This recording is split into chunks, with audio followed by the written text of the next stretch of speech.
But anyway, itong susunod na kanta, itong kanta na ito po, ulit namin kinakanta ng aking best friend na si Angel. Actually, ano mo yung, hindi na kinakaban niyo. So, sobrang excite ko. Nangipit yung boses ko. So, this song, it's very nice. Ang parang masasabi ko na I don't know how that happened. I don't want to elaborate so much, but I don't know, kasi we talked for 30 minutes before anything else. So, she said she'd be in Japan with Jolin's family and I asked her again for the reception if she'll be there. She said different day naman yun.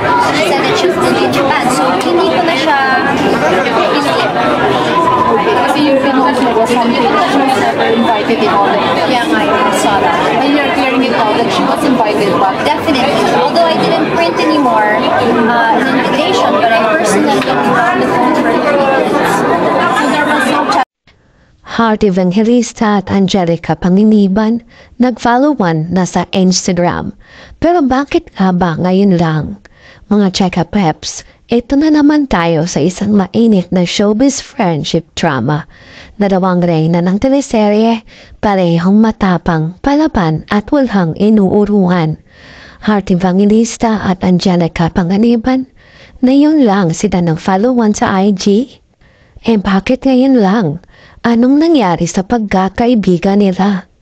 Ako si Cheka Marie, ang tagatid ng latest at updated Cheka sa Pinoy Showbiz News. Kaya bago ka mag-react yan, make sure na nakasubscribe ka na dahil kung gusto mo ng sariwa, malutong at crispy na balita, ako nang bahala sa iyo. Ang kwentong nagdulot ng friendship fallout? Ayon sa ating mga resident Marites, bago pa ikasal si Heart, nagkaroon sila ni Angelica ng long phone call na tumagal ng ilang oras. Pareho silang may kwento tungkol dito, pero may konting laglagan factor. Si Heart, sabi, invited si Angelica sa kasal. Si Angelica naman, hindi raw siya naimbita. At dahil dito, lumutang ang tanong ng bayan. Bakit ang mga bridesmaids ni Heart? Hindi naman talaga daw niya mga kaibigan. May nabanggit pang Carla Abiliana, Jeline Mercado at Soleg Yusap. Mga close ba talaga o A-list entourage lang? Isa sa pinaka-painful friendship breakups daw ito sa showbiz. Biggest showbiz friendship heartbreak ko siguro sila. Ayon sa iba, si Heart daw sobrang supportive kay Angelica noon. At si Angelica naman lagi ring present sa buhay ni Heart. May mga lumang videos pa nga na nanonood si Angelica na mga gig ni Heart. Pero teka, hindi lang yan. May chismis din na pre-planned na ang vacation ni Angelica at John Lloyd Cruz noon. Kaya baka naman hindi lang talaga na-push ni Heart ang invite sa kasal nila. Kayo ba? Team Heart o Team Angelica? Comment down below kung sino sa tingin nyo ang may point. Dati pala si Solen Yusuf ang makeup artist ni Heart bago pa siya maging artista.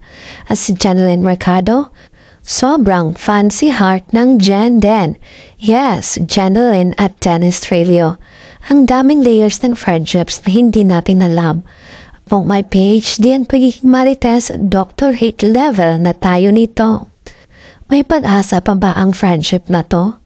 Kung may natutunan tayo dito, lahat ng friendships may ups and downs. At sa showbiz, minsan may madali pang hanapin ng ex kaysa dati mong BFF. Pero ngayon na nag-followan na sila, baka may chance pa silang mag-reconnect. So check na Peps, anong masasabi niyo sa kanilang friendship? Dapat ba silang magkapalikan bilang mga besties? O mas okay na yung ganitong IG follow na lang, no strings attached? Comment nyo na ang mga opinions niyo below. At syempre, huwag mo kalimutang mag-subscribe. Dahil kung hindi ka magsasubscribe, baka ma-friendship breakup ka rin ng bestie mo. Char! Like, share, at click the bell icon. Dahil babalik ako with more juicy cheka. Bye! Mwah! Chup chup!